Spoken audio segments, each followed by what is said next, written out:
کلمه شهادت پایه و رکن دین اسلام است که با خواندن آن بنده در اسلام داخل می گردد و کسی که به این کلمه گواهی و شهادت ندهد مسلمان شمرده نمی شود.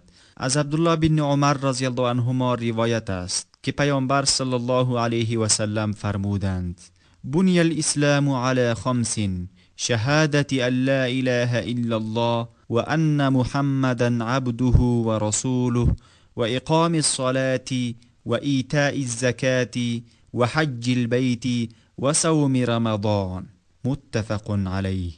اساس و پایه های اسلام بر 5 چیز استوار گردیده است: گواهی دادن به این که هیچ معبودی جز الله سزاوار عبادت نیست و دیگر اینکه محمد صلی الله علیه و سلم فرستاده الله جل جلاله است، برپا داشتن نماز، پرداخت زکات، حج کردن خانه الله عز و جل برای کسی که توانایی مادی و جسمانی آن را داشته باشد و روزه گرفتن ماه رمضان. پس اولین امر دینی مهمه که دانستن آن بر بنده واجب است، دانستن معنای درستی کلمه شهادت و احکام و مسائل متعلق به آن است. پیامبر صلی الله علیه و سلم وقتی معاذ رضی الله عنه را به حیث دعوتگر و معلم به یمن فرستاد، به او فرمودند: انک ستأتی قوما اهل کتاب فاذا جئتهم فادعهم الى ان يشهدوا ان لا اله الا الله وان محمد رسول الله فانهم اطاعوا لك بذلك فاخبرهم ان الله قد فرض عليهم 5 صلوات في كل يوم وليله. متفق علیه. همانا تو نزد قومی از اهل کتاب خواهی رفت، پس آنها را دعوت کن تا گواهی دهند که معبودی بر حقی جز الله نیست و اینکه محمد رسول و فرستاده الله عز و جل است. اگر آنها در این امر از تو پیروی کردند، آنها را آگاه کن که الله در هر شب و روز 5 وقت نماز بر ایشان فرض نموده است. صحیح مسلم بر روایت ابن عباس رضی الله عنهما. و در لفظ بخاری چنین فرمود: فلیکن اول ما تدعوهم الیه عبادت الله عز و جل. پس اولین چیزی که آنها را به آن دعوت میدهی پرستش الله عز و جل به یگانگی است. کلمه شهادت در حدیث جبرائیل علیه السلام نیز وارد شده. آن هنگامی که جبرائیل علیه السلام در مورد مراتب دین که عبارت از اسلام، ایمان و احسان است از پیامبر صلی الله علیه و سلم پرسید. سپس پیامبر صلی الله علیه و سلم به یارانشان فرمودند: این جبرائیل بود، آمد تا امور دینتان را به شما بیاموزد. از این رو اولین امر مهم از امور دین که باید مسلمان آن را بداند در حدیث جبرائیل علیه السلام بیان شده است که اولین مرتبه آن اسلام و اولین رکن اسلام کلمه شهادت می باشد.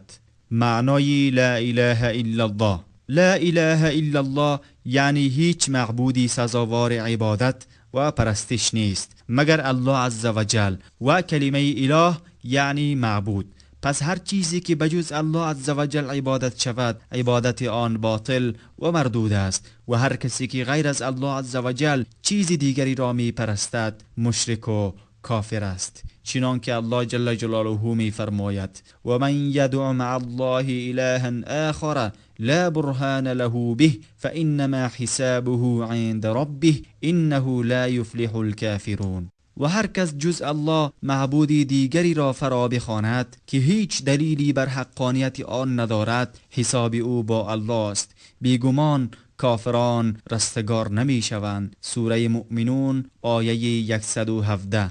پس عبادت نمودن و معبود قرار دادن غیر الله حرام مطلق و ناجایز است، چه این معبود نبی یا رسول باشد و یا فرشته مقرب و یا ولی از اولیاء باشد و یا درخت و یا سنگی و غیره باشد، زیرا الله جل جلاله همه مخلوقات را خاص برای عبادت خود آفریده است و این حقی است که تنها الله سبحان مستحق آن می باشد، طوری که می فرماید: و ما خلقت الجن والانس الا لیعبدون. و من جن و انس را جز برای آن که مرا بندگی کنند بودند نیافریده ام. سوره زاریات آیه 56. و می فرماید قل هو الله احد، بگو الله یگانه یکتاست. سوره اخلاص آیت اول. و در موضع دیگر می فرماید و الهکم اله واحد لا اله الا هو الرحمن الرحیم.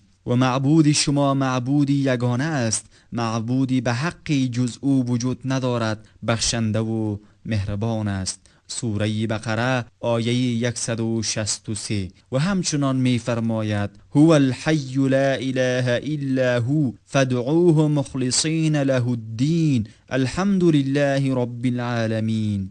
اوست زنده، هیچ معبودی به حقی جز او نیست، پس او را به فریاد بخوانید و عبادت را خاص او بدانید. سپاس و ستایش الله را سزاست که پروردگار جهانیان است. سوره مؤمن آیه 65. این است معنا و مفهوم توحید و یکتاپرستی که تنها الله تعالی مستحق آن است، که عبارت از یکتا دانستن الله سبحان در پرستش و عبادت است. پس غیر از الله واحد و بی همتا هیچ کس و هیچ چیزی دیگری شایسته عبادت نیست. و به خاطر تحقق یافتن یکتاپرستی که در عبادت کلمه لا اله الا الله خلاصه می شود، الله جل جلاله همه پیامبران را به سوی بشریت فرستاد، چنان که می فرماید و ما ارسلنا من قبلك من رسول الا نوحی الیه انه لا اله الا انا فاعبدون. و هیچ پیامبری را پیش از تو نفرستادیم مگر اینکه به او وحی کردیم که هیچ معبودی بر حقی جز من نیست، پس مرا بپرستید. سوره انبیاء آیه 25.